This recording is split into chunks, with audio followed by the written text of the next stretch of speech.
देश जो है ना सबसे ज्यादा कंड्यूसिव देश है।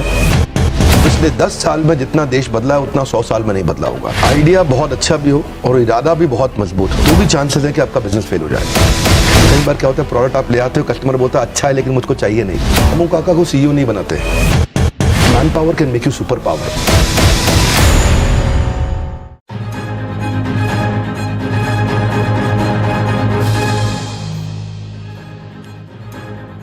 Hello and welcome to startup nation. आपके साथ मैं हूं विपिन भट्ट। स्टार्टअप नेशन के वीकेंड एडिशन में आपका स्वागत है। आज स्टार्टअप नेशन में आपके लिए कुछ स्पेशल है, कुछ खास।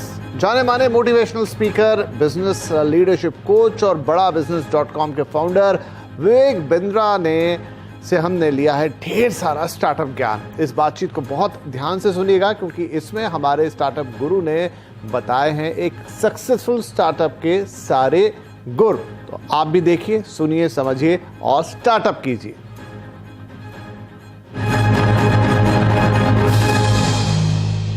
स्वागत कीजिए मेरे साथ डॉक्टर विवेक बिंद्रा का। सर बहुत स्वागत है आपका and we are really happy to have you on the startup nation. तो सबसे पहला सवाल मैं आपसे यही लेकर आता हूं कि जो इस समय देश का स्टार्टअप है या देश का यूथ है, उसके लिए अपॉर्चुनिटीज के जो रास्ते खुल गए आज, क्या वैसा कभी पहले माहौल देश में था या वैसे कभी मौके देश में थे? स्टार्टअप पे जो आपने प्रश्न पूछा, आज पहली दफा ऐसा हुआ है कि कैपिटलिज्म विदाउट कैपिटल का जमाना आया है। ये पहली बार ऐसा हुआ है। और दूसरा, हमारा देश जो है ना, मैक्रो इकोनॉमिक्स जो है उसके हिसाब से सबसे ज्यादा कंड्यूसिव देश है आने वाले समय में स्टार्टअप्स को बिल्ड करने के लिए। एंटरप्रेन्योरशिप बहुत जबरदस्त है यहाँ पे। रीजनल एंटरप्रेन्योर्स हैं, उनको ग्लोबल बनना बाकी रह गया है।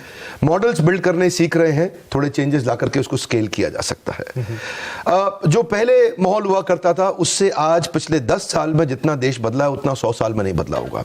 स्टार्टअप्स के लिए बहुत कंड्यूसिव समय है सब। एक अच्छा आइडिया ज्यादा जरूरी है या एक मजबूत इरादा? क्योंकि बहुत सारे अच्छे आइडिया बिना इरादे के दम तोड़ देते हैं। एक्चुअली अगर मैं फंडामेंटली इसको आंसर करूं, आइडिया बहुत अच्छा भी हो और इरादा भी बहुत मजबूत हो तो भी चांसेस है कि आपका बिजनेस फेल हो जाए। ओके। क्योंकि फंडामेंटली आपको क्या चाहिए? आपको चाहिए कंज्यूमर की वो बर्निंग प्रॉब्लम जिसको आप सॉल्व करें, जो कस्टमर आपके बिना अपने आप सॉल्व ना कर पाए। ठीक है। पहला फंडामेंटल ये होना चाहिए। अगर आप दुनिया की कोई भी बेस्ट ऑर्गेनाइजेशन को देखें जिसने मोनोपोली क्रिएट करी है मार्केट के अंदर, उसने 2 प्रश्नों का उत्तर दिया है। पहला, कस्टमर की बर्निंग प्रॉब्लम क्या है। दूसरा, ऐसे कैसे सॉल्व करूं कि कस्टमर मेरे बिना अपने आप सॉल्व ना कर पाए। दूसरा थोड़ा लंबा स्टेटमेंट है तो रिपीट करूंगा, ऐसे कैसे सॉल्व करूं कि वो मेरे बिना अपने आप ना कर पाए सॉल्व। तो वहां से उसके बाद फिर उसको एग्जीक्यूट करने का समय आता है। उसके प्रोडक्ट्स लेने हैं, छोटा छोटा उसके एमवीपी जिसको बोलते हैं मिनिमम वायबल प्रोडक्ट। एमवीपी का साधारण भाषा में अर्थ हो गया कि क्या कस्टमर मुझको एडवांस देने को तैयार है जो मैं नया प्रोडक्ट लेके आ रहा हूँ? क्या कस्टमर मुझको थोड़ा डिपॉजिट देने को तैयार है जो मैं प्रोडक्ट लेकर के आ रहा हूँ? क्या कस्टमर लेटर ऑफ इंटेंट देने को तैयार है कि मैं आपसे खरीद लूंगा? क्या कस्टमर, क्योंकि कई बार क्या होता है, प्रोडक्ट आप ले आते हो, कस्टमर बोलता है अच्छा है लेकिन मुझको चाहिए नहीं। ये बात होती है। बिल्कुल। तो यही है कि तो जो मैं समझा यहां तक कि सबसे पहले आप प्रॉब्लम को आइडेंटिफाई करें, फिर उसका सॉल्यूशन आप निकालें और फिर ये देखें कि ये सॉल्यूशन कोई आपसे खरीदने के लिए तैयार है कि नहीं। राइट। बहुत अच्छा है। खरीदने के लिए तैयार कस्टमर। हाँ। इन्वेस्टर नहीं है अभी। हाँ, कस्टमर। पहले कस्टमर को खरीदने के लिए मेरी कंपनी भी आएंगे बाद में लोग, लेकिन पहले कस्टमर खरीदने को कितना जल्दी तैयार है वो बहुत इंपॉर्टेंट है। क्योंकि देखिए, the dog will decide the dog food. आपने बहुत अच्छा खाना बनाया, आपने कुकुर को, उस पशु को कहा भाई कुत्ता आ जाओ यार प्लीज खाओ इसको, बहुत अच्छा बनाया मैंने, बहुत पैसा लगाया इसमें, बहुत पौष्टिक है आपके लिए, बट द डॉग में से नहीं यार मेरे को पसंद नहीं है ये खाना। Let the dog decide the dog food. थोड़ा कठोर लगता है सुनने में पर बात बड़ी सरल है। आपका कंज्यूमर का प्रॉब्लम नहीं सॉल्व करना है, उसका बर्निंग प्रॉब्लम सॉल्व करना है। ज्वलंत समस्या नहीं। ये थोड़ा फर्क है इसमें। राइट। तो एक स्टार्टअप के लिए जरूरी है आइडिया ले आओ, इरादा भी ले आओ, लेकिन सबसे पहले एक तो पहले प्रॉब्लम को आइडेंटिफाई करो जो लोग खुद उसे सॉल्व नहीं कर पा रहे हैं, फिर आप उसका सॉल्यूशन लेकर आओ, फिर देखो कि सॉल्यूशन को ग्राहक मिलते हैं कि नहीं मिलते हैं। तो यहां से आपकी शुरुआत होनी चाहिए। जितना बड़ा प्रॉब्लम उतना बड़ा प्रीमियम। जी। अगर आपको देखिए, प्रीमियम 2 प्रकार से है। या तो प्रॉफिट के आपको दृष्टिकोण से प्रीमियम मिल सकता है या मार्केट शेयर के।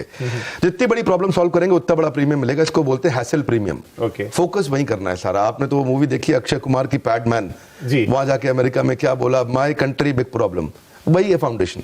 ओके, ठीक है। तो चलिए, आप अगर स्टेज पर आ गए तो पहचानेंगे कैसे, कैसे अपने आप को वो टेस्टिंग वाटर में कैसे डालेंगे, कैसे करेंगे कि नहीं भाई ये जो मैं कर रहा हूं ये ठीक है, अब यहां से आगे बढ़ना चाहिए, वो कैसे खुद को आइडेंटिफाई कैसे करेंगे? 7-8 चीजों का ध्यान रखना पड़ता है इसमें। तो अगर कोई बिजनेस को मैं आपको लिटमस टेस्ट करना है, आपने कहा टेस्ट कैसे करें, आइडेंटिफाई कैसे करें, कैसे पहचाने, समझे कि मैं ठीक कर रहा हूं कि नहीं कर रहा। पहला, जो आप बर्निंग प्रॉब्लम सॉल्व कर रहे हैं कस्टमर की, वो सॉल्व करते वक्त कहीं आप वो तो नहीं कर रहे जो बाकी सब पहले से कर रहे थे। That's an important question, right? क्योंकि वहां से जब तक आपका कंज्यूमर एडवांटेज और कॉम्पिटिटिव एडवांटेज दोनों साथ साथ चलेंगे।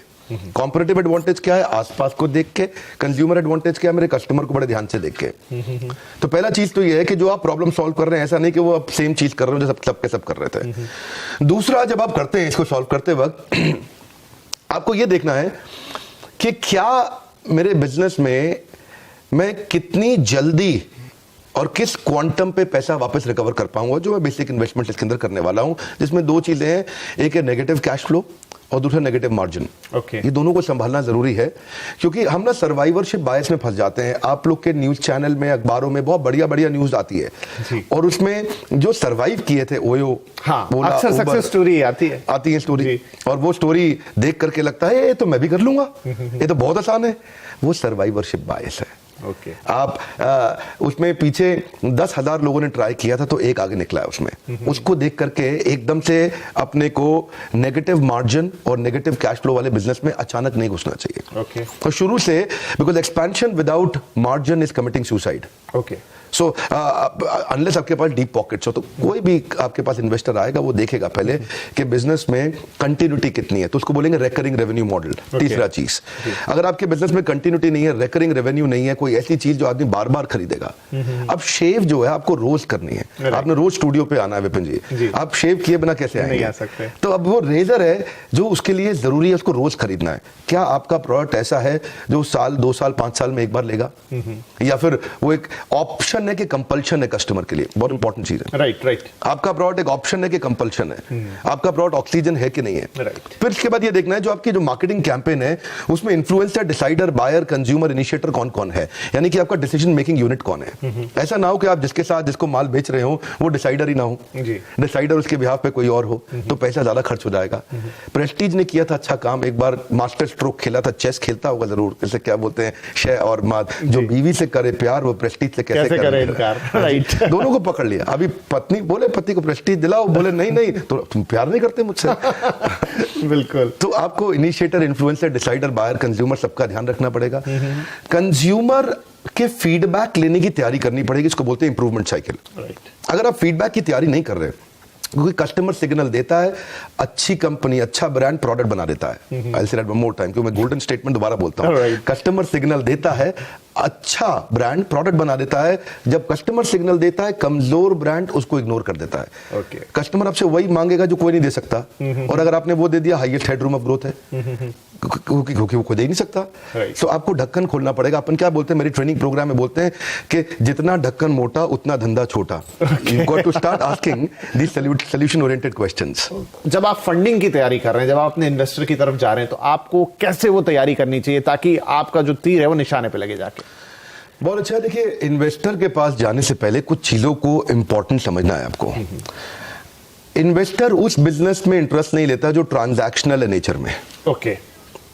जिसमें माल दो पैसा लो, माल दो पैसा लो। अगर आपका बिजनेस का फॉर्मेट जीव जीवस्य जीवनम शास्त्रों में बताया गया है, जब एक जीव का जीवन दूसरे जीव के जीवन पर निर्भर होने लग जाए, जिसको बोलते हैं इकोसिस्टम। इकोसिस्टम तो हम रोज चर्चा करते हैं, आप बिजनेस न्यूज चैनल में करते हैं, हम भी अपने ट्रेनिंग में करते हैं। इकोसिस्टम का फाउंडेशन समझना जरूरी है। फाउंडेशन है एक जीव का जीवन दूसरे जीव के जीवन पे निर्भर कैसे करे, ताकि सब लोग इकट्ठे मिलकर उसको इवॉल्व करें। दुनिया की 10 सबसे बड़ी कंपनी में से अगर आपने 5 उठा लें, अल्फाबेट मतलब गूगल, प्रोजेक्ट नहीं है, प्लेटफॉर्म है। माइक्रोसॉफ्ट प्रोजेक्ट नहीं है, प्लेटफॉर्म है। एप्पल का iOS प्रोजेक्ट नहीं है, प्लेटफॉर्म है। फेसबुक प्रोजेक्ट नहीं है, प्लेटफॉर्म है। अगर आप दुनिया की 10 में सबसे बड़ी 5 कंपनी उठा लें तो सब प्लेटफॉर्म्स हैं। वो एक ऐसे इकोसिस्टम है जहां दूसरे लोग मेहनत कर रहे हैं, मल्टी साइडेड ट्रांजैक्शंस हो रही हैं, जिसमें डिस्कनेक्टेड लोग कनेक्ट हो रहे हैं, अनकनेक्टेड लोग कनेक्ट हो रहे हैं, मल्टी साइडेड ट्रांजैक्शंस हो रही हैं। पता नहीं, ये शायद मैं साधारण भाषा में बोलने का प्रयास कर रहा हूँ उसको। जी, जैसे यूट्यूब है, राइट। मैं यूट्यूब पे इस समय वर्ल्ड का नंबर 1 एंटरप्रेन्योरशिप चैनल है, पर मैं सफल क्यों हुआ उसमें? बड़ी सिंपल सी बात है, यूट्यूब ने एक प्लेटफॉर्म बनाया, राइट। और प्लेटफॉर्म में क्या होता है, कंटेंट कंज्यूमर भी है, कंटेंट क्रिएटर भी है, कंटेंट पे एडवर्टाइजर भी है, और यूट्यूब खुद भी है। साधारण भाषा में, कठोर भाषा में क्या कहते हैं विपिन भाई, कि जुआ खेलने वाला पैसा नहीं कमाता, जुआ खिलाने वाला कमाता है, राइट। तो ये जो प्लेटफॉर्म क्रिएट करता है, हाँ, जो प्लेटफॉर्म क्रिएट कर रहा है ना, वही आगे जा रहा है। इन्वेस्टर ये देखना चाहता है कि क्या आपकी प्रेजेंस के बिना अपने आप आपका धंधा, आपका बिजनेस ग्रो कर रहा है कि नहीं कर रहा, क्या बाकी लोग मेहनत कर रहे हैं आपका बिजनेस ग्रो करने में, जो कि अपने आप ग्रो करे।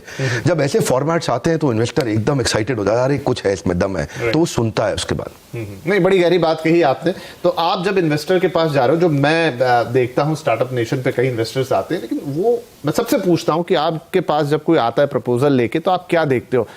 शायद 100% जवाब आया कि सबसे पहले हम टीम देखते हैं। क्या आप इस बात से एग्री करते हैं? बहुत खूब। रामू काका को सीईओ नहीं बनाते। बहुत सारे छोटे बिजनेसमैन यही कर रहे हैं। वो अपने पुराने भरोसेमंद आदमी को देख रहे हैं, और रामू काका थे उनके, और उसी को लगभग आगे बढ़ाए जा रहे हैं। ये रामू काका गल्ला संभाल लेंगे। बहुत इंपॉर्टेंट है, अकबर ने अपने नवरत्न बिल्ड किए, क्या आपके नवरत्न तैयार हैं?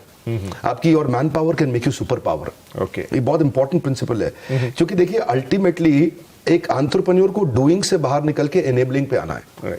क्योंकि जब तक वो खुद करेगा एक्टिव इनकम है, जब वो एनेबलिंग पे आता है तो पैसिव इनकम है, तो ऑर्गेनाइजेशन ग्रो करता है। तो कैसे आप एक हाई परफॉर्मेंस टीम तैयार करते हैं, वो लीडरशिप कैसे बिल्ड करते हैं जो आपकी प्रेजेंस के बिना बिजनेस को स्केल करने के लिए सक्षम हो। तो चलिए, सब कुछ हो गया, आपने अच्छा आइडिया ले आया, सॉल्यूशन ढूंढ लिया, पैसे भी मिल गए, टीम भी बन गई, धंधा चल निकला, लेकिन बावजूद उसके सर हम देखते हैं कि बहुत सारे स्टार्टअप्स एक समय तक तो बड़ा अच्छा करते हैं, बड़े प्रॉमिसिंग दिखते हैं, लेकिन फिर नीचे चले जाते हैं। क्या गलती होती है? बहुत सिंपल है जी, बड़ा सरल है। एक गोल्डन स्टेटमेंट है, याद रख लें। आज आपके माध्यम से चैनल पे मैं सबको कहना चाहूंगा, जिंदगी भर के लिए याद रखें, पहला प्रोडक्ट फाइनल प्रोडक्ट नहीं होता। Okay, I'll say that one more time. पहला प्रोडक्ट फाइनल प्रोडक्ट नहीं होता। हॉकी की स्टिक पहले नीचे आती है, बाद में ऊपर जाती है। जे कर्व जिसको बोलते हैं बिजनेस में, वो पहले नीचे आता है, बाद में ऊपर जाता है। कोई भी बड़ा ब्रांड जहां से शुरू हुआ था, आज वही प्रोडक्ट नहीं बेच रहा, सब इवॉल्व कर चुके हैं। कोई भी मोबाइल ऐप जो बढ़िया है, वो जो पहले आपने करी थी, उसके बाद कई नए वर्जन आ चुके हैं। इसको बोलते हैं इंप्रूवमेंट साइकिल। 3 प्रश्न चाहिए आपको, what went well, what went wrong, what could be improved. WCBI। क्या अच्छा हुआ, what went well, what went wrong, what could be improved. क्या अच्छा, देखिए दो जो अच्छा बुरा हुआ पीछे देख लिया, अभी क्या चेंज ला सकते हैं, इसको अपन बोलते हैं NNB positive, next new better. Okay, आपका ब्लड ग्रुप क्या है? मेरा बी पॉजिटिव। मेरा है NNB positive. Okay, NNB positive क्या है? Next new better. अपनी टीम को बार बार पूछना है आपस में बैठ के, आओ बैठो, अभी क्या नेक्स्ट करें, क्या न्यू करें, क्या बेटर करें। इसका मंथन करना जरूरी है। महीने में एक दिन तो आपको बैठना ही पड़ेगा कि कस्टमर के सारे टच पॉइंट्स आइडेंटिफाई कर लो। कंज्यूमर किधर से फीडबैक दे रहा है, उन सबको इकट्ठा करो, और next new better, what could be improved, इस पे क्वेश्चन करो। कई बार यहीं से प्रोडक्ट बन के निकल के आएगा। प्रोडक्ट कंपटीशन को देख के नहीं बनाते, कस्टमर के सिग्नल को देख के बनाते हैं। कस्टमर क्या फीडबैक दे रहा है, फीडबैक को फीड फॉरवर्ड में कन्वर्ट करना है। Complain is a gift, catch it. Golden statement क्या है? Complain is a gift, catch it. आपको ये मानना ही पड़ेगा, आपका प्रश्न को मैं समराइज करता हूं उत्तर को मैं, कि मानना ही पड़ेगा कि बिजनेस में प्रॉब्लम आएगी आएगी। बिजनेस फेल होएगा क्योंकि पहला प्रोडक्ट फाइनल नहीं होता। तो इसलिए पहले पायलट एक्सपेरिमेंटेशन करिए, स्केल अप नहीं करिए, बिकॉज स्केल किल्स। राइट, एकदम स्केल नहीं करना, कभी भी स्केल किल्स। एकदम पट पट पट पट बिजनेस बड़ा करें। बड़ा बिजनेस में पहले बिजनेस खड़ा करेंगे, बाद में बड़ा करेंगे। हम आपका शुक्रिया कहेंगे, बहुत बहुत शुक्रिया कि आप स्टार्टअप नेशन में आए, आज हमारे स्टार्टअप गुरु बन के, और इस खास स्पेशल एपिसोड में आपने हमारी जो यंग एस्पिरेंट जनता है देश की, जो स्टार्टअप करना चाहती है, कुछ बड़ा करना चाहती है, उनको एक मजबूत इरादा दिया। बहुत बहुत शुक्रिया हमसे बातचीत करने।